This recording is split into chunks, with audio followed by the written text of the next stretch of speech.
Billionaire asked Black Chubby Lady to dance as a joke, got shocked by her first step. The heel of her boot didn't just hit the floor, it commanded it. A sharp, deliberate stomp that echoed through the ballroom like thunder on marble. Heads turned. Music paused. Laughter died in throats.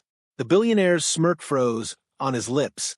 Eyes wide, he watched as the woman he'd invited up as a joke, just for a laugh, just to amuse his high society crowd, suddenly spun on the ball of her foot, lifted one arm like a conductor calling down lightning, and took off with a move that looked like it had been choreographed by the gods of rhythm themselves. A full spin. A drop. A sharp, precise pop of her hips. Controlled. Clean. Deadly. By the time she slid backwards in a moonwalk, so smooth the DJ's jaw dropped, no one was laughing. They were silent. Mesmerized. Some stood. And he, Kenneth Halden, tech mogul, Wall Street's favorite son, host of the most exclusive gala in Manhattan, stood frozen, mouth parted, like he'd seen a ghost. Because maybe he had. Maybe the woman in front of him wasn't just someone's random cousin. Maybe she wasn't the nobody he'd whispered about 5 minutes earlier. She hit one final pose, fists tight, chest up, chin high. And then she looked him dead in the eyes. "You remember me now, don't you?" she asked. And he did. He really, really did. Keep watching to find out what he saw and why this night changed everything. Don't forget to like, subscribe, and share the story with someone who loves a good twist. 5 months earlier, in a quieter town just south of Atlanta, Georgia, Tanya Bell was hauling a tray of fried okra and sweet tea through the swinging doors of the Tipsy Rooster Diner. Her shift was almost over. Her feet hurt. Her back ached. But she was used to it. "Table 7 wants extra butter," Nadine called from the kitchen window, not even looking up from the grits. "Tell him I'll be right there," Tanya muttered, balancing the tray on her hip. She wasn't what most folks called graceful. She was broad-shouldered, full-hipped, and soft in places that made department store dressing rooms feel like crime scenes. But she moved with a kind of quiet authority, like she knew who she was, and wasn't asking for anyone's approval. Everyone in town knew her. Tanya was the one who stayed behind. When her classmates left for college or disappeared into new cities, she stayed. After her mama died, it was just her and the trailer off Highway 19, and she wasn't about to let it rot. She took care of what needed taking care of. No drama. No dreams. Except that wasn't quite true. Every night, when her shift ended and the streets grew quiet, Tanya went home, pulled down the blinds, and danced. Not swaying in the living room kind of dancing. Real dancing. Precision. Sweat. Technique. The kind that left your muscles trembling and your breath ragged. She had an old mirror leaned up against the wall, and a floor worn smooth from years of rehearsals nobody ever saw. She had secrets. Deep ones. And they burned. One night, just after midnight, Tanya's neighbor's boy, Marcus, 16, nose always in a tick-tock, caught a glimpse of her through the window. He didn't mean to, but what he saw made him freeze. The woman who served him chicken fried steak and called him baby was floating. He couldn't explain it. Her feet never left the floor, but it felt like she did. There was a sadness in the way she moved, a kind of fury too, and elegance, like she was dancing through something, surviving it. The next day, he posted a blurry clip to his feed. Didn't tag her. Didn't say her name. Just, how is this woman not famous? 24 hours later, the clip had 2 million views. Tanya didn't even know. Not yet. But everything was already starting to shift. Back in Manhattan, Kenneth Halden was bored. Another gala. Another room full of suits that smelled like old money and young ambition. He sipped his drink and laughed at jokes he barely heard. He wasn't a bad man. Just tired. Restless. Always looking for the next thrill, the next distraction. He liked moments that made people gasp. He liked power, yes, but more than that, he liked surprise. So, when a friend dared him to ask someone totally random from the staff to join him on the floor during the charity dance-off, he said, sure, why not? The point wasn't really to dance. The point was to laugh. But then she walked in. Tanya had been invited to the gala by her cousin, a caterer for the event who begged her to come just for the experience. She didn't want to. She didn't belong in that world, but something in her stirred. She borrowed a black dress from a friend. It fit tighter than she liked. She knew the looks she'd get, but she came anyway. And when Kenneth pointed to her across the floor, smirking, microphone in hand, calling her the lovely lady in the back with the killer curves, she almost walked out. Almost. But then something in her snapped. She didn't walk up there for fun.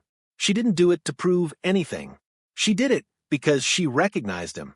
He didn't recognize her yet, but he would. Years ago, before her mama got sick, before life hardened her edges, Tanya Bell had another name, another life. And back then, she danced under the lights of the biggest stage in Chicago. Headlines called her a prodigy, a phenom, the next big thing, until one night everything fell apart. A betrayal, a cover-up, a face she never forgot. She vanished, started over, let that part of her die, or so she thought.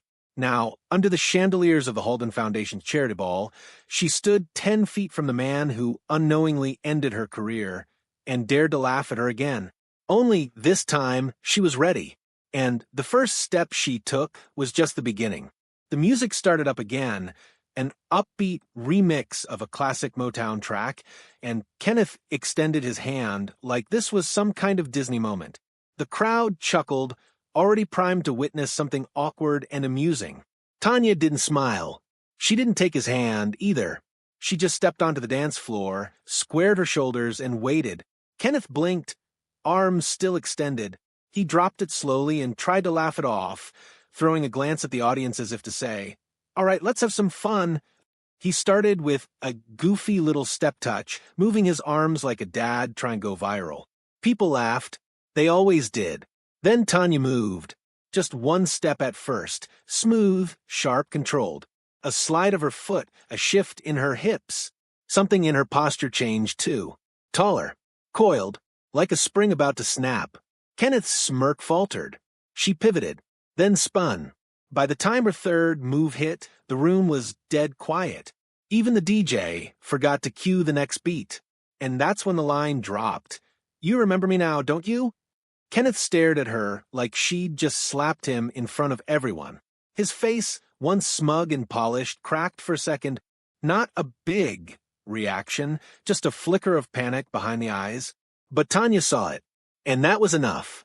He does remember. 5 months earlier, the internet doesn't knock when it comes into your life. It just walks in, puts its feet on your table, and starts rearranging your future. Tanya found out about the video 3 days after it went viral. She was cleaning up after a late shift when Marcus knocked on her door, phone in hand. "You're famous," he said, grinning like he'd won a prize. She frowned, wiping her hands on a dish rag. "Boy, what are you talking about?" He showed her the video. At first, she didn't understand what she was seeing. Just a blurry clip of someone dancing.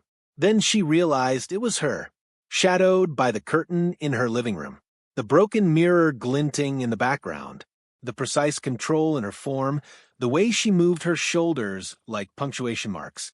She froze. Marcus was talking something about reposts and hashtags, but she didn't hear him. "Did you put this up?" she asked. His smile faltered. I didn't think it was a big deal. I didn't say your name or nothing, but people saw it, Miss Tanya. Like, really saw it." She closed the door, gently, and then she cried. Not because she was angry, not really, but because for the first time in years, someone saw her. And they didn't mock her or judge her or talk about her weight. They watched her move, and they understood. The next morning, Tanya's inbox was full. Strangers wanted to know who she was. A few dance studios reached out. One asked if she'd teach a class. Another offered to sponsor her TikTok channel.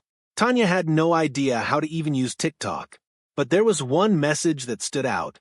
Simple, clean, no subject line. You still got it. LJ.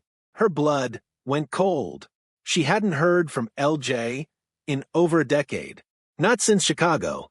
LJ was the one person who'd truly believed in her back then. Her old dance partner. Her friend. Maybe more. At least until that night everything shattered.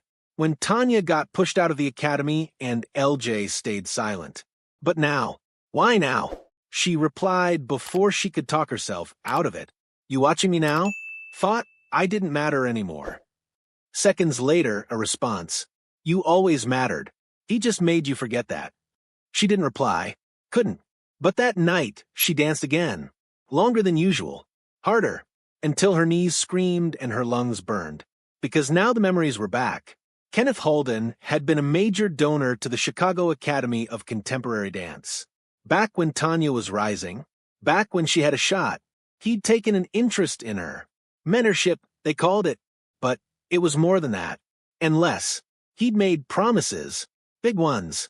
Said he'd open doors, help fund her next audition. She believed him. She was 18. Then came the party. The photos. The lie. He claimed she came onto him. Said she made him uncomfortable. A girl like her, poor, black, unpolished, was easy to discredit. She was gone within the week. No more classes. No more showcases. No press. Just silence. Tanya had buried it. Buried him. Until now. 3 weeks later, LJ showed up in person. Tanya hadn't expected that. 1 minute she was flipping cornbread on the diner grill. The next, there he was, same easy smile, same quiet confidence, just a little more tired around the eyes. I'm sorry, he said before she could even speak. She walked past him like he wasn't there, made it to the back room, slammed the door. He waited. 10 minutes later, she came out, arms crossed. You knew, she said. You knew he lied. I did, he said quietly. I didn't speak up. I was scared. They threatened to pull my scholarship too. That's supposed to make it better? No, just true. Silence. Finally, she asked, why are you here? Because I saw you dance again. And I thought maybe you'd want to come back. Back, she laughed. I've got bills. A trailer roof that leaks. I don't go back. There's a gala in New York. Big one. Holden's Foundation. He's hosting a charity dance competition. High society stunt. I know the woman running the auditions. You think I want revenge? She asked. You think I care what that man's doing? I think you're the best dancer I've ever seen, he said. And I think he's about to find out. Back in the ballroom, Kenneth Holden was trying not to lose his cool. He wasn't stupid. He knew exactly who was standing in front of him now. Tanya Bell, the girl he buried with a lie. And she just made him look like a joke. Worse, she wasn't finished. The music shifted, and she raised her hand. Then came the turn. Then the second shock of the night. LJ stepped onto the dance floor, too, and the crowd gasped. For a beat, everything stopped. The chandeliers sparkled above like frozen lightning. The crowd's collective breath hung in the air, waiting to fall. Tanya stood dead center on the marble floor, eyes locked on Kenneth. And then came the sound of footsteps behind her. Steady, familiar. LJ didn't speak. He just stepped beside her, mirroring her stance. And Kenneth Holden's face drained of color. He knew LJ, too. Knew what it meant that they were both standing here. He opened his mouth, probably to laugh it off, maybe to say something clever, but the words never came. Because the DJ, who'd been frozen at his deck, suddenly found his rhythm again. A slow beat dropped, moody, pulsing like a storm rolling in. And Tanya moved first. Not flashy, not loud, just a slow, deliberate sway of her shoulders that rode the music like a current. Her arms followed, fluid, confident. Her footwork was smooth and controlled, nothing wasted. LJ matched her step for step, like no time had passed between them. It wasn't a dance-off. It was a reckoning. People weren't laughing anymore. They were filming. Kenneth took one step back. That's when Tanya spoke, so low, only he could hear. You stole my future. Let me return the favor. 5 months earlier, when LJ left the diner that night, Tanya didn't stop him. She just stood there at the window, watching his car pull away through the Georgia dark, arms wrapped tight around herself.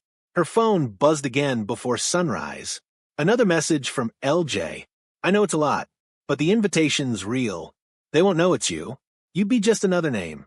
1 of 10 audition slots. Tanya stared at the screen. 10 audition slots. In New York. She hadn't been on a real stage in 13 years. And still, her fingers hovered over the keyboard. That night, she stood in her living room and turned on the same speaker she always used. The same floor. The same cracked mirror. But something was different this time. She wasn't just dancing anymore. She was training. The next morning, she called in sick. Then the next. For 2 weeks, she disappeared from the Tipsy Rooster, her phone going to voicemail, her apron folded in the drawer. When she came back, Nadine nearly dropped a plate. "You lose weight or just gain purpose?" she asked, raising an eyebrow. Tanya didn't answer. She had. Both, actually. Her muscles burned again. Her posture was tighter. But it wasn't about looks. It was about control. She was preparing for war. 2 months later, Tanya stepped off a Greyhound bus into Manhattan's chaos. She wore jeans and a plain black tee. Hair pulled back. No makeup. Nothing to draw attention. She wasn't there to be seen. She was there to be remembered. The audition was held in a studio off West 44th. She almost turned back, twice just walking down the hall. But LJ was waiting inside. When she walked through the doors, he was already in front of the mirrors, stretching. He turned, smiled. "Thought you'd ghost me." "Still might," she said, but she was already stepping out of her sneakers. They didn't speak again. They didn't need to. The song came on, and it all came back. Every breath, every rhythm, every beat they used to share. It wasn't perfect. They were older, stiffer. Her knee twinged when they hit the floor, but there was a fire in her bones that hadn't dimmed. If anything, it burned brighter. The woman judging the auditions looked stunned. "Where have you two been hiding?" she asked after the final pose. Tanya smiled for the first time in days. "Georgia." Back at the ballroom, the dance was reaching its peak. LJ lifted Tanya in a perfect spin. The crowd gasped. The camera flashes popped like fireworks. And still, Kenneth watched in stunned silence. Because this wasn't just a comeback. It was a story being rewritten right in front of him. Tanya landed lightly, arms extended, and walked a slow circle around Kenneth, never touching him, never speaking, just letting him feel it, letting him see her. When she stopped, she looked him in the eyes one last time, and softly said, "Now they know who I am." She walked off the floor without waiting for applause. It came anyway, thunderous, relentless. Kenneth stood in the center of it, drowning in the noise, because deep down he knew the world had just shifted, and he was no longer the one holding the power. He couldn't breathe. Kenneth Halden stood alone on the polished floor, the clapping all around him too loud, too sharp. It hit like gunfire. 1,000 hands pounding out a truth he couldn't silence. He felt hot under his collar. Eyes everywhere. Phones filming. His carefully controlled narrative, the one he'd built for years, was unraveling in real time. And it all started with her. Tanya Bell. He hadn't spoken her name in over a decade. He buried her memory so deep he thought it was gone. But there she was. Not some bitter ghost, not a revenge-seeking has-been, but something far worse. Unstoppable. Kenneth turned away, muttering something to a staffer. He needed air, a drink, a moment to think. But LJ stepped into his path. No backstage exit this time, Kenny. Kenneth paused, his smile returning, but barely hanging on. "What do you want, Jordan?" "Hugs and forgiveness." LJ didn't flinch. "No. Just for you to watch what it feels like when a woman stands back up after you try to knock her down." Kenneth scoffed. "Please. She's dancing again. Great. I didn't ruin her life. She just wasn't." LJ's jaw clenched. "Finish that sentence." "I dare you." Kenneth's tongue pressed to the roof of his mouth, holding the word there like venom. He turned, adjusted his cufflinks, and walked off. But the damage had been done. And Tanya hadn't even begun to speak. 3 months earlier, the first rehearsal in New York was rough. Tanya was rusty. Her confidence was there, but her stamina was nowhere near stage ready. Her breathing came hard, her timing off by milliseconds. To anyone else, it might have looked fine. But to a dancer who once lived by the beat, it was hell. She pushed through. LJ didn't coddle her. He pushed back, matched her drive. They danced until 2 a.m. most nights. Studio empty except for their reflections and the sound of their feet. It wasn't easy. There were fights. Old scars reopened. But little by little, something clicked. Tanya stopped seeing herself as the girl who got kicked out. She started seeing herself as the woman who walked back in. One night, after rehearsal, she sat on the floor stretching. LJ tossed her a bottle of water and asked the question neither of them wanted to touch. You ever think about saying something? Out loud? Naming him? Tanya looked at the mirror, not answering right away. I did once, she said quietly. To the board. They asked me if I was confused. Told me I must have misread his attention. One of them said, and I quote, a girl like you should be grateful a man like him even noticed. LJ's face hardened. I walked out and never looked back, Tanya said. Until now, he replied. She nodded. Until now. 2 weeks before the gala, the studio brought in press to preview the performers. No names were given, just silhouettes and sample clips. One went viral overnight. A slow-motion video of Tanya and LJ mid-spin, her curls flying, his hand firm at her back. The caption read, Power, Control, Chemistry. Who are they? Reddit threads lit up. Dance forums buzzed. People guessed they were an experimental duo out of Harlem. Some said they were married. Others thought Tanya was a plus-size model doing a commercial shoot. No one guessed the truth. That was the plan. Until one day, a comment appeared under the video. That's Tanya Bell. Trust me, you're going to want to know her name. The comment had a blue check mark. It was from a dancer named Selena Poe.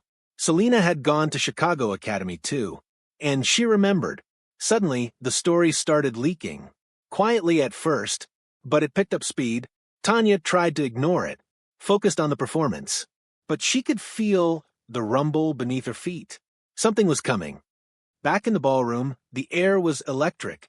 People weren't just clapping, they were talking, whispering, sharing what they'd just seen, like it was too heavy to hold alone. Tanya made her way through the crowd, her body still humming with adrenaline. She needed air. Her chest was tight, her head spinning. Outside, the night was cold and honest. The kind of air that makes you stop lying to yourself. She leaned against a marble pillar and let the silence fill her lungs. Then came footsteps. She didn't have to look. I know that sound, she said. You still walk like a man with guilt in his shoes. LJ chuckled behind her. Can't sneak up on you. Never could. She turned, arms folded. You think he'll say anything? No, LJ said. He's gonna pretend tonight didn't happen. At least until the videos start trending. Tanya nodded. I didn't do this for the internet. I know, he said. But you didn't do it just for yourself either. She didn't answer. Then, they'll come for me, won't they? Some will. Others will lift you higher than you ever thought you could go. She closed her eyes. I'm tired. You're allowed to be, he said. You were holding this inside a long time. She looked out over the city. The skyline glittered like a challenge. What if I fall again, she asked. LJ smiled. Then fall like you dance. Loud, proud, with everyone watching. She laughed once, then said, if I ever go viral, remind me to wear a better bra. Inside, Kenneth was already trying to get ahead of it. He pulled aside a PR rep. Control the narrative, he snapped. Spin it. She's just an old student I encouraged. Say, I'm proud. That I always believed in her. The rep blinked. Sir, she hasn't said anything yet. That's the point, Kenneth said. We don't wait. We own the story before she does. But he was too late, because on the upper balcony behind a velvet curtain, a camera was already rolling, and Tanya Bell was walking toward it. Alone. No script. No glam. Just truth. My name is Tanya Bell, she said, steady into the camera. And you don't know my story. Not yet. No glam team. No production crew. Just her, standing under the soft balcony lights, face bare, curls pulled back, her body still pulsing from the dance. It was raw. It was real. And it would soon explode across every platform. She didn't cry. She didn't need to. Her voice alone held enough weight to silence anyone looking for a scandal. I used to dance in Chicago, she began. Back when I was 18, full of fire and stupid enough to think hard work would protect me. I got a scholarship, I trained under some of the best in the country. I earned everything I had. She paused, breathing through her nose. And then someone decided they didn't like how I looked standing next to their money. She didn't name Kenneth. Not yet. She didn't need to. He said I was inappropriate. Forward. That I made him uncomfortable. He smiled while he said it, like it hurt him to hurt me. But it didn't. She turned to look off camera, where LJ stood in the shadows, silent support behind the lens. They told me I must have misunderstood, that I should be grateful someone like him noticed me at all. So I left, quietly, just like they wanted. Tanya looked back into the lens. I've been quiet for 13 years. Tonight I danced, not for revenge, not for pity. I danced because I'm still here, and I'm still better than the man who tried to make me invisible. She exhaled, her lips pressed into a line. I'm not hiding anymore. Click. LJ stopped recording. Silence hung for a moment, sacred. That's it, he asked. That's enough, Tanya said. She walked away from the camera like it owed her nothing, and for the first time in years, she felt free. By morning, the clip had already crossed 4 million views. Hashtags exploded. Hashtag Tanya Bell. Hashtag She Danced Anyway. Hashtag Truth in Motion. Comment sections filled with dancers, survivors, teachers, and strangers who had never heard of Tanya Bell until 12 hours ago. But now, they couldn't stop watching her. Kenneth Halden's name wasn't in the video, but people knew. Old Academy emails surfaced. Anonymous messages leaked. Students spoke up. He did the same to my friend in 2014. I always wondered why Tanya disappeared. He funded the school. They protected him. Classic. The shift was fast, brutal, unavoidable. Kenneth's PR team issued a no comment. His lawyers sent out cease and desist letters. But the internet doesn't respect silence. It devours it. 3 days after the gala, Tanya was back in Georgia. She didn't want to be, but she needed the stillness. The Tipsy Rooster was half full when she walked in. Nadine stopped mid-pour, holding a mug of coffee over some poor old man's lap. You look famous, she said flatly. I look exhausted, Tanya said. Well, that too. Tanya slid into her old booth. The seat was torn, same as ever.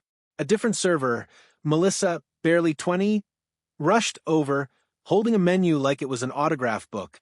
Can I just say you killed it, Miss Bell? Tanya blinked. Thank you, she said, surprised at how shy her voice sounded. You made me want to dance again, Melissa said. I quit after middle school 'cause I didn't have the right body for it.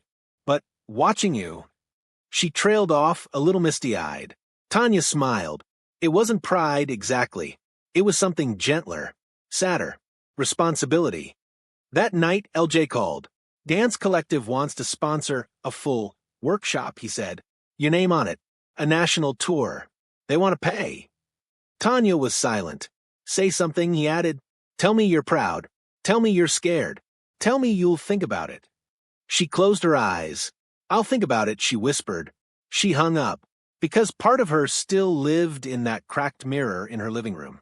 The part that trained in the dark and flinched when headlights passed. That version of her didn't know how to accept this. Not yet. The next morning, a letter arrived.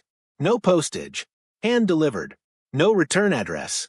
She knew who it was from before she opened it. It read, Tanya, I didn't remember your name that night. I do now. You should know I never meant to hurt you. I was protecting something bigger than us both. I hope you find peace. But understand, I'm not going anywhere. KH. She stared at the page for a long time. Then, slowly, calmly, she ripped it in half and threw it in the sink. 3 weeks later, Tanya stood under a spotlight again.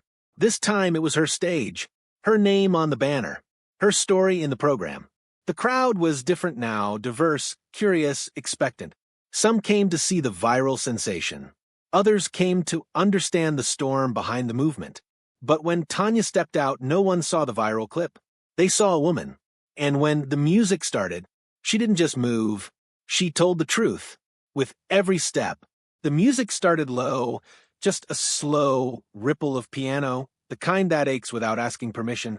The lights didn't flare, no smoke, no theatrics. Just Tanya, standing still in the center of the stage, her arms at her sides. For a second, it looked like maybe she wasn't going to move at all. Then her hand lifted.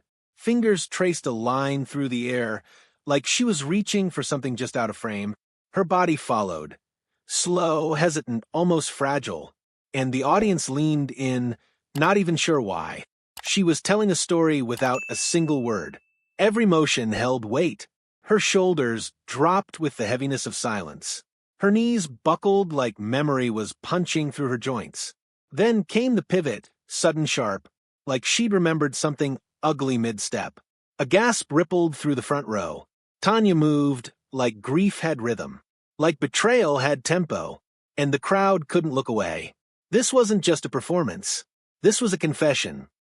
Backstage, LJ watched with arms crossed, jaw tight. He'd seen her rehearse every part of this routine 100 times. But something was different tonight. She wasn't just performing it anymore. She was living it. The turn at minute 2, when she dropped to one knee and dragged her hand across the floor, wasn't in the original choreography. But everyone watching knew exactly what it meant. She's showing us the moment they tried to erase her. The betrayal, the shutdown, the silence that followed.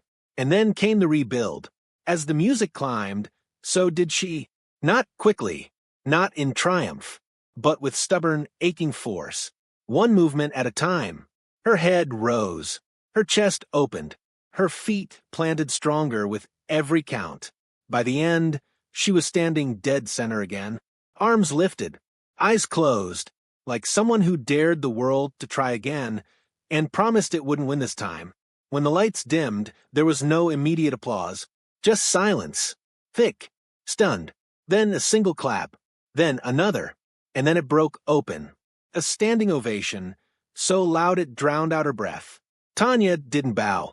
She just stood there, letting it wash over her, face unreadable. Then, finally she exhaled and walked off stage. In the green room, she sat on a folding chair, still catching her breath, when the door opened. LJ stepped inside and shut it quietly behind him.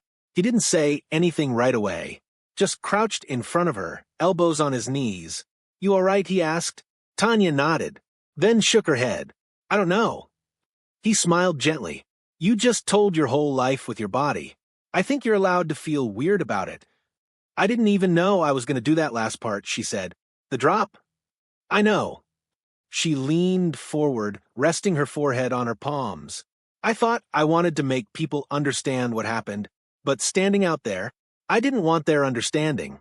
I just wanted to feel like it wasn't mine to carry anymore." LJ stood, then pulled her up too. "Then leave it here. On that stage. Let it be theirs now." She looked at him, eyes tired but steady. "You stayed quiet back then." "I did. But you spoke up now." "I did." They stood there, the history thick between them. Not neat, not fully healed, but real. Then her phone buzzed. She almost ignored it, but something in her gut told her to look. It was a headline.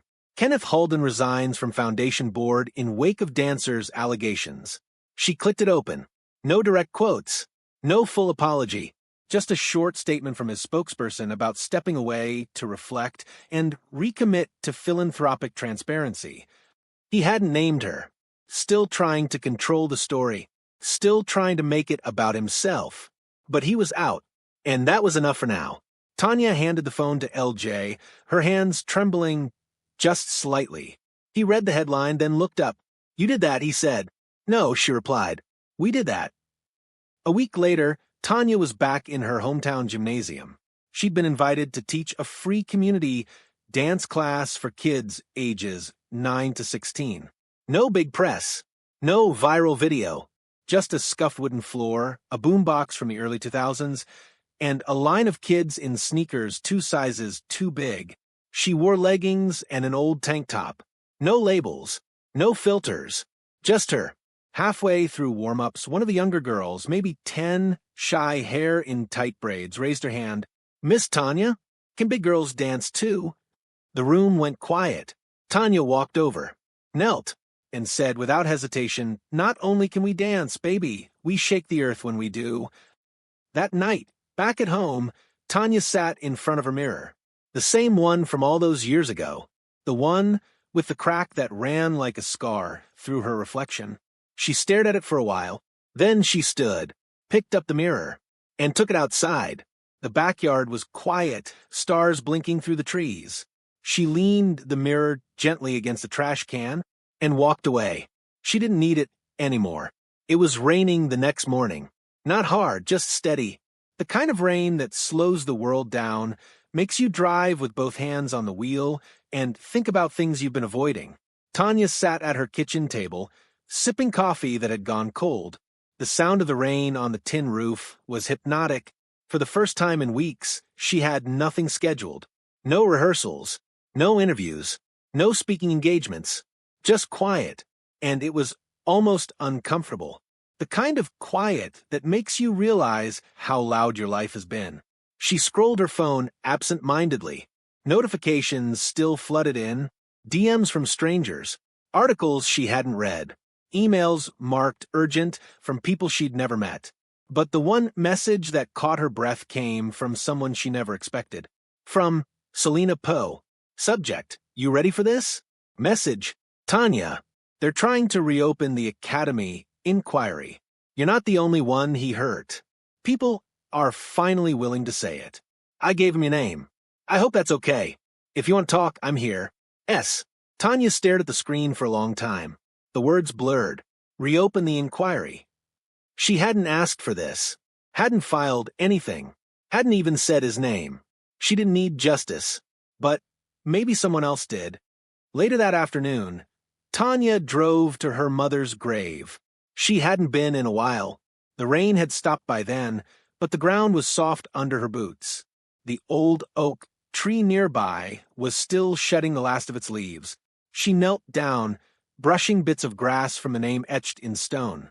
Marilyn Bell, 1959 to 2008. She danced through the fire. I did it, Mama, she whispered. I said what I couldn't say before. She sat there for a while, tracing the stone with her fingers. He tried to shame me, she continued, voice low, but I danced anyway, just like you did. All those years working double shifts, tired and bent, humming Nina Simone in the kitchen like your body wasn't screaming. The wind rustled. You taught me how to hold my head up, even when they made me feel small. She pressed her hand to the grave. Thank you. Then she stood and walked back to her car.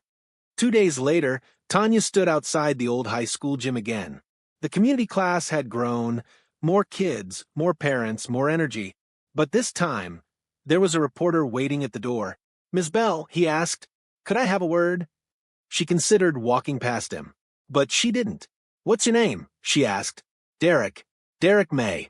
I'm with WSB. We're doing a story on movement therapy and body confidence. Your class came up. Tanya blinked. You're not here to ask about Kenneth Holden? Derek shook his head. That's part of the story. But honestly, I think you are the story. That caught her off guard. I just teach dance, she said softly. No, he replied. You teach people how to show up in rooms they were never meant to feel comfortable in. Tanya didn't respond right away. Then she stepped aside and opened the door. Come on in, she said. Just don't interrupt my warm-up. That night, the segment aired. Footage of Tanya leading kids through movement drills, laughing, correcting posture, clapping offbeat just to mess with them.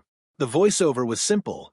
From viral sensation to hometown healer, Tanya Bell has redefined what it means to reclaim a life and a legacy. They didn't mention Kenneth Holden once, and that was perfect, because this wasn't about him anymore. Meanwhile, in a glass tower in Midtown Manhattan, Kenneth sat alone in a conference room. The board had voted him out officially, but the truth was, they just stopped answering his calls. Sponsors had pulled back. Donors weren't returning emails. The silence was closing in now. That same silence he once used like a weapon was now wrapping around him like a noose. He opened his laptop, typed in her name. Tanya Bell. Video after video. Headlines. Quotes. And there, in one clip, she said it again. I'm not hiding anymore. He slammed the lid shut, but the word stayed. Back in Georgia, Tanya was up late again. She stood barefoot in her living room, Same spot. Different mirror now. One she picked herself, clean and full length, no cracks. She played music. Something gentle. Not for practice. Just for her. And she danced. Not perfectly. Not for anyone else. Just because she could. The scars didn't vanish. The past didn't rewrite itself. But she moved with all of it anyway. Weight and grace. Pain and rhythm. Truth and survival. Her body told the story. And this time, no one could silence it. The auditorium was small, nothing like the grand halls of New York, but it was packed. Folding chairs squeaked as people shifted for a better view. A makeshift banner hung crooked over the stage, voices in motion, stories through dance. Tanya stood backstage, nerves buzzing low in her stomach. She could hear the crowd murmuring, the creak of the mic as the host welcomed the audience. This wasn't about fame tonight. It wasn't even about her. This was something she helped start, a showcase for survivors. People who had lived through things most folks didn't like to talk about. Abuse, assault, abandonment, silence. And now they were telling those stories through movement. It was LJ's idea. He called her 2 months ago, voice jittery with possibility. We start small, he said. Local spaces, word of mouth, real stories, real people. Tanya had said yes before he finished the sentence. Now here she was, surrounded by dancers, most of them young, nervous, some stretching in corners, some rehearsing silently with their eyes closed. Tanya walked among them, touching shoulders, offering calm where she could. She stopped at one girl, tall, dark-skinned, eyes sharp with fear and anger. Her name was Sierra, 17. First performance ever. You good? Tanya asked. Sierra shook her head. No, I feel like I'm going to pass out. Tanya smiled gently. You won't. But what if I mess it up? Then you keep moving. That's the whole point. Sierra looked at her. You did that at the gala? Tanya's smile widened. Every step. Sierra breathed in, nodded. Okay. The lights dimmed. The music started, and the show began. One dancer mimed a story of emotional abuse, small gestures, retreating steps, arms wrapping around herself like armor. Another, a boy who'd never spoken a word on stage, told the story of his father's overdose through sharp, jerking footwork, each movement like a cry. Then Sierra came on. She didn't look at the crowd. She just danced. Fierce, angular, defiant. Her foot stomped on beat with the word no, and Tanya felt her own throat tighten. They were all doing what she thought she had done alone. Now she saw the truth. She had just been the first one through the fire. Backstage, after the final bow, Tanya stepped outside for air.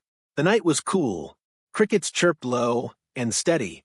She leaned against the brick wall, letting the tension drain out of her bones. LJ joined her, sipping from a bottle of water. You know what I saw tonight? He asked. She raised an eyebrow. Hope. No, he said. A ripple. Tanya turned. What do you mean? You ever drop a stone in a pond? The ripple doesn't stop where it lands. It keeps spreading. She nodded, quiet for a moment. You think people like him notice that? LJ shrugged. Maybe, but I don't think it matters anymore. She glanced at him, thoughtful. You know, I used to think the only thing worse than losing my shot was losing my voice. And now I know they can take one or the other, she said, but not both. The next morning, Tanya woke up to a voicemail. Not press, not a reporter. It was from Danelle, the dean of the Chicago Academy. The same woman who had shaken her head in quiet disapproval 13 years ago, watching Tanya pack her things while a boardroom of men turned their backs. Tanya sat up slowly. Press play. Tanya, I don't know if this will mean anything to you after all these years, but I'm sorry. I was wrong. We were all wrong. And I'm not calling to fix what can't be fixed. I just wanted you to know we're naming a scholarship after you. Pause. The Tanya Bell Grant. For dancers who don't fit the mold, but make the mold fit them. Another pause. If you ever want to visit, the door's open. Tanya sat with that for a long time. Then she smiled. Not because it changed the past, but because it proved the future still listened. Later that day, she stood at the edge of her yard, watching a small group of kids practice moves she'd taught them. They laughed, fell, got back up. No stage, no spotlight, just joy. One of them looked up at her, Tarek, 11, with untied sneakers and too much energy. "You gonna show us that spin again, Miss Tanya?" he called. She chuckled. "Only if you land your footwork." He stuck out his tongue and tried again. Tanya walked over, barefoot on the grass, and joined him. Because this was what she fought for. Not the ovations, not the headlines, but the right to move, freely, loudly, without shame, and to make room for others to do the same. Somewhere, far from that yard, Kenneth Halden stood in front of a mirror. His reflection looked thinner now, grayer, smaller. He turned on the TV. Tanya's face filled the screen, not from a scandal, not from a takedown, from a workshop in Detroit. She was teaching children how to dance through trauma. The caption read, "Movement as Healing, Tanya Bell's Quiet Revolution." He reached for the remote, but he didn't press mute. He watched and didn't smile, because deep down he understood. He'd lost, not in court, not in the press, but in legacy, because she hadn't just survived. She had outlived him. The night before the Chicago trip, Tanya couldn't sleep. The plane ticket sat printed on her kitchen table, tucked neatly between a folded hoodie and a travel-sized bottle of Advil. The invitation from the Academy was official. They were holding a dedication event for the scholarship with donors, students, and alumni attending. They wanted her to speak. She wasn't sure if she would. The air in her little house felt too still, like even the walls were holding their breath. She walked to the mirror, not the broken one, not anymore, but the tall, clean one she'd bought after the gala. She stared at herself for a long time, not inspecting, not criticizing, just looking. The woman in the reflection was no longer afraid. She was scarred, yes, but solid, and strong in a way no stage ever demanded before. Tanya reached up, twisted her curls into a bun, and whispered out loud, "Let's go back." Chicago was cold, always was. Even in April, the wind greeted her like an old rival. She stepped out of the cab and onto familiar pavement, too familiar. The sidewalk in front of the Academy hadn't changed, still cracked near the corner. Still, that faint smell of cafeteria grease wafting from the student commons. She hadn't been back since she left, since they forced her out. The building loomed like a memory. Red brick, tall windows, polished glass doors. She hesitated for a moment, hand hovering near the handle, then pushed inside. Immediately, eyes turned. Students at the security desk, faculty crossing the lobby, even the receptionist, older now but unmistakably the same woman, froze as Tanya stepped in, shoulders square. No name badge, no introduction. She didn't need one. Everyone already knew who she was. A younger woman approached, clipboard in hand, smiling nervously. "Miss Bell." Tanya nodded. "They're ready for you upstairs."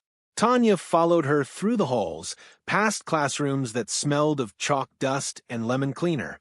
Her stomach twisted, not from fear, but from memory. She could still see her younger self in flashes. That girl who stayed late in practice rooms, who kept her hoodie on when everyone else wore leotards, who smiled too wide and apologized too much. She didn't miss that girl, but she mourned for her. The event was modest, but elegant, held in the top-floor studio with wide windows and a small podium set in front of the mirrored wall. Chairs filled the room, faculty and students alike seated in polite silence. The dean stood first. Donnell looked older than Tanya remembered, shoulders a bit more hunched, eyes softer. She gave a short speech, full of the right words. Apologies wrapped in careful phrases. Reflections on bias, growth, and institutional responsibility. Tanya barely heard it, not out of disrespect, but because her heart was pounding so loud she could feel it in her fingers. Then Donnell stepped aside, and the room turned to her. Tanya walked to the podium, every step echoing. She didn't look at the crowd. Not yet, just stared at her own reflection in the mirror behind them. Then she began. "I used to think silence kept me safe." Her voice was steady, clear, but silence only ever protected the ones who hurt me. She paused. Let the words sink in. This school meant everything to me. I came here believing I could dance my way into a future that didn't exist yet. I left believing I'd never belong in that future at all. A rustle in the back row. A few nods. No interruptions. I wasn't the first person this place failed. And I won't pretend a scholarship erases what happened to me. But what it can do is create space for someone who doesn't look the part, who's too loud, too soft, too big, too bold, to be seen for what they are. She finally looked up. Worthy? There was no applause. Not yet. Just stillness. Then, slowly, someone began to clap, and the room followed. She didn't bow, just stepped aside, because this wasn't about her performance. This was her witness. After the event, a girl approached her. Skin the color of fresh cedar, hair buzzed short, posture tense with nerves. She looked about 17. I just wanted to say, she said, twisting her fingers, I almost quit last semester. I thought maybe I didn't belong here, that I was taking up space. Tanya tilted her head. What changed? The girl smiled. You did. Tanya reached out, rested a hand on the girl's shoulder. Then don't give this place more power than it deserves. You are what belongs here, not their rules. The girl nodded, eyes wet, and in that moment, Tanya understood what the scholarship really meant. Not redemption, redirection. Later that night, she sat on the edge of her hotel bed, scrolling through her phone. She didn't post often, but this time she did. A photo of the scholarship plaque freshly mounted on the wall of the academy. Her name etched in brass beneath the words, "For those who refuse to disappear." She captioned it, "I didn't come back to forgive. I came back so no one would have to fight their way in the way I did." TB. She set the phone down, closed her eyes, and smiled, because for the first time since she'd been pushed off the stage all those years ago, she had found her way back on. And this time, no one could take her off it. The plane touched down in Atlanta just after noon. Tanya watched the skyline from her window seat, the familiar sprawl of Georgia trees giving way to worn roads and strip malls that had barely changed since she was a teenager. She wasn't returning in triumph. She didn't believe in that word. Triumph was too clean, too final. This was something messier, something quieter, but maybe stronger. She was returning rooted. LJ was waiting at the terminal. No sign, no fanfare, just him leaning against a railing with a coffee in one hand and his crooked smile in the other. You look taller, he said. It's the power of institutional validation, Tanya deadpanned. He laughed, and she let herself laugh with him. As they walked through the parking lot, LJ nudged her arm. So, how did it feel? Standing in that place again? She took a breath. Like I was walking into a crime scene, but this time, the body wasn't mine. LJ whistled low. Damn, want me to embroider that on a hoodie? Tanya chuckled, but then grew quiet. Honestly, it felt like I laid something down. Like I didn't have to carry it anymore. He nodded, and they didn't talk again until they reached the car. But as they pulled onto the highway, her phone buzzed. New email. Subject: Formal inquiry reopened, Halden Foundation. Her eyes scanned the contents quickly. A legal statement. The Academy Board, under pressure from alumni and donors, had launched an official investigation into the handling of her expulsion and the broader allegations surrounding Kenneth Halden's involvement in student mentorship. A former administrator had agreed to testify. So had two dancers who left the program in 2017. There would be hearings. Tanya read the whole thing, then read it again. She didn't feel satisfied. She didn't feel victorious. She just felt done. She turned off her phone and rolled the window down. That weekend, Tanya led another class at the community center. Word had gotten out since the showcase, and now there were more students than mats. Parents waited in chairs pushed against the walls. A local councilwoman stopped by to watch. Someone from the regional news hovered with a notepad, scribbling observations. Tanya didn't care about any of that. She was focused on the girl in the corner. 12. Silent. Overweight. Hair tied back tight, like she wanted to disappear. She didn't raise her hand during warm-ups. She barely moved at all. Tanya walked over, knelt beside her. You ever danced before? The girl shook her head. You don't have to be perfect, Tanya said gently. Just start. The girl blinked up at her. What if I mess up? Tanya smiled. Then you'll be doing it exactly right. The girl didn't say anything, but during the next round of counts, she moved. Just a little. A shift of the shoulders.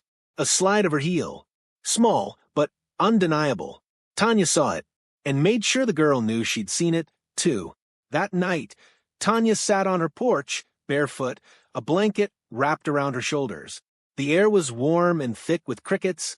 A half-empty notebook lay on her lap, filled with scribbles, notes for a workshop in Dallas, an outline for a podcast someone pitched her, a quote she wanted to remember from Nina Simone. You've got to learn to leave the table when love's no longer being served. She stared at that line for a long time, then flipped the page and started something new. She didn't know what it would become. A memoir? A guide for girls like her? Maybe just a letter to the version of herself who never got to finish what she started. But she wrote it anyway, because the story wasn't over. And this time, she got to decide how it ended. Across the country, in a quiet brownstone in New York, Kenneth Halden sat in a den surrounded by papers. Disgraced, but not imprisoned. Silenced, but not repentant. The hearings loomed. His board seats were gone. His name was poison in philanthropic circles. He stared at the wall where his awards used to hang. A framed photo of the Academy Gala remained. In it, he was mid-laugh, one hand in the air, microphone in the other. Tanya stood in the background. He hadn't noticed her that night, but now it was the only thing he saw. Back in Georgia, Tanya turned the page in her notebook and wrote 3 words at the top. Keep moving anyway. Then closed it softly. No applause. No music. Just the sound of her heart, steady, grounded, whole. And for the first time in her life, it wasn't racing to catch up. Sunday morning brought rain again. Not a storm, just a soft, steady drizzle that painted the leaves and rooftops with quiet clarity. Tanya stood barefoot in her kitchen, frying eggs with one hand, holding her phone in the other. She was scrolling slowly, half interested, until one message made her stop. Subject: You were right to leave. I was wrong not to. From Selena Poe. He's fighting it. Of course he is. He always does. But more of us are speaking now.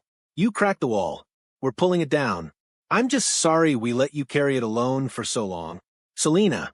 Tanya stared at the message, her hand still holding the spatula above the pan. The eggs sizzled quietly. Then she smiled. A small, tired smile. The kind that slips out when something old starts to finally let go. She didn't reply. Not yet. She didn't need to.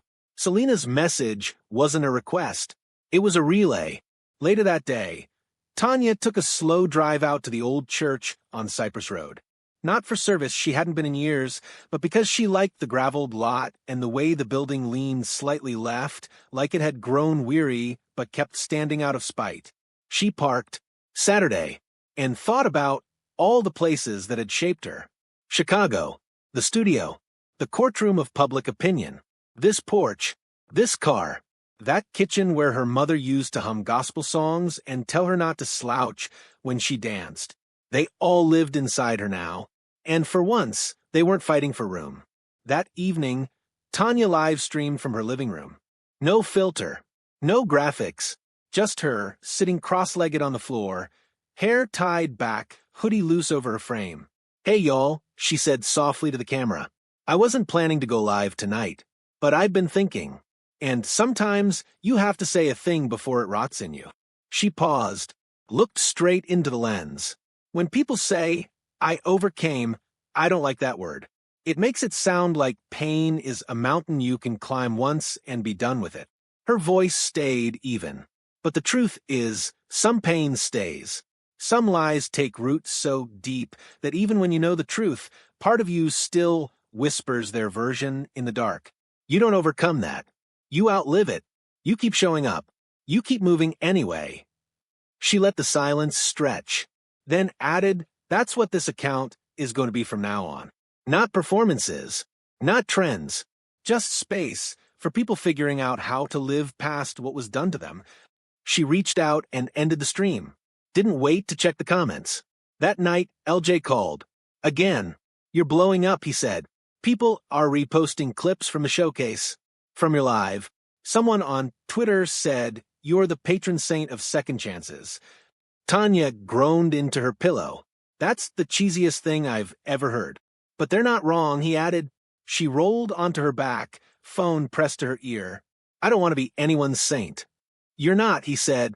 You're just a mirror. She was quiet. Then, a mirror? Yeah, you make people look at themselves, and maybe for the first time, they see something worth fighting for. Tanya didn't respond. She didn't need to. A few days later, Tanya returned to the academy again, this time as a guest instructor. Not for the gala, not for the press, just for a class. She walked into the studio where she had once trained until her feet bled, where she was told to tuck, tighten, shrink. She entered in leggings and a loose black tee. No makeup, no performance. The students stared for a beat, starstruck. Then Tanya clapped once. Loud. Let's go, she said. Music on. They danced. She didn't stop them to correct every detail. She didn't make them repeat until it hurt. She taught them how to move with intention, how to hold space with breath, with presence, how to dance like no one could take it from them. When the class ended, a boy lingered behind.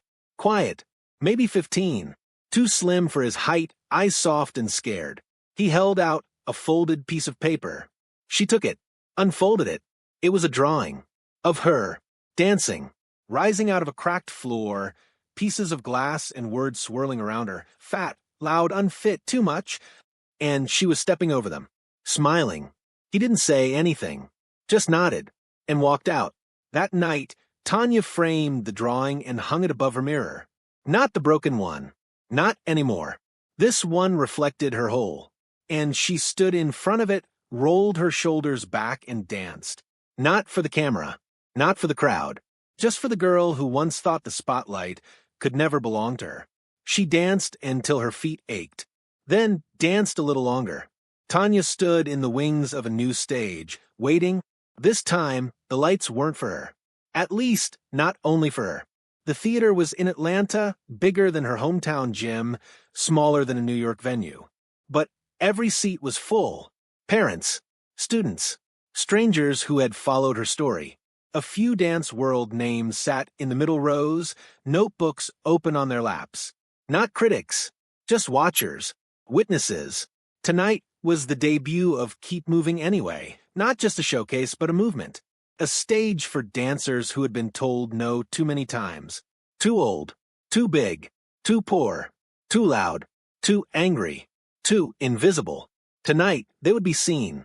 Tanya didn't choreograph every piece. She didn't headline. She built the stage. That was enough. But still, her name was on the program. Founder, artistic director. She heard the applause swell as the final dancer exited. The host's voice came over the sound system. Please welcome Tanya Bell. The crowd rose before she took a step. She walked out slowly. No music, no fancy intro. Just her and the echo of her own heels on the stage. The spotlight hit her. She didn't squint. She faced it, waited for the room to still.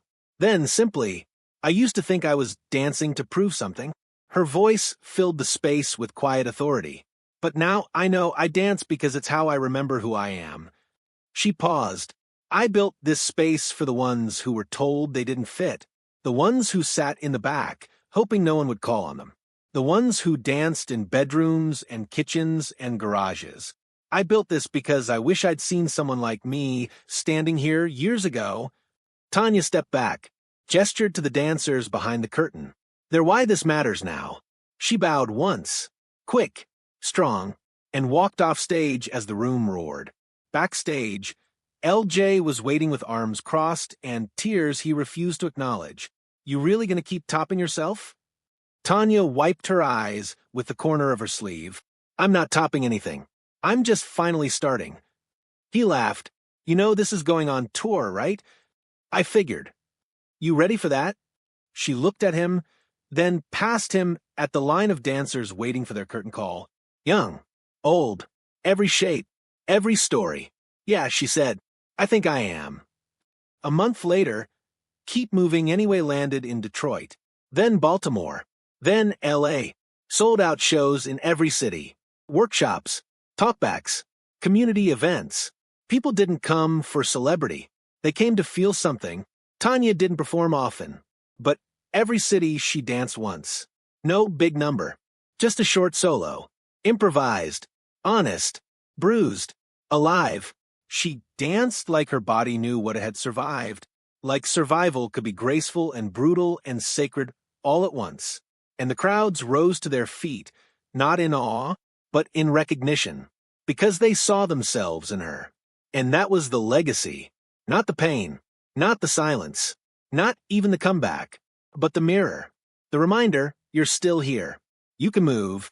Anyway, one night after a show in New Orleans, she got a package. No name on the envelope, just a slip of paper inside. A photo of her at the gala. Mid-step, eyes fierce, body unapologetic. On the back, scribbled in unfamiliar handwriting. You didn't just get back on the floor. You built a new one. Thank you. She stared at it for a long time, then folded it gently, placed it in her journal, and kept going. 1 year after the gala, Tanya returned to the Tipsy Rooster. Not to work, not to prove anything, just to eat. Nadine nearly dropped a tray when she saw her. Well, damn, she said, arms crossed. You still remember where we are? Tanya grinned. Could never forget. They hugged, tight and long and a little too emotional for two women raised not to cry in public. When Tanya sat, Marcus, now taller, deeper voice, still TikTok obsessed, came over with a fresh menu. I ever tell you you're the reason I got into filming? He asked, sheepish. You did, Tanya said, but I never get tired of hearing it. He handed her a milkshake, extra whipped cream. For the first dancer I ever filmed who made me feel something, she sipped, smiled. Not bad, kid. That night, back at home, Tanya stood in her yard barefoot again. Same stars, same earth. But she wasn't the same. Not anymore. She closed her eyes and danced. No music, no camera, no audience. Just breath, and memory, and rhythm, and grace, and everything they said she'd never be.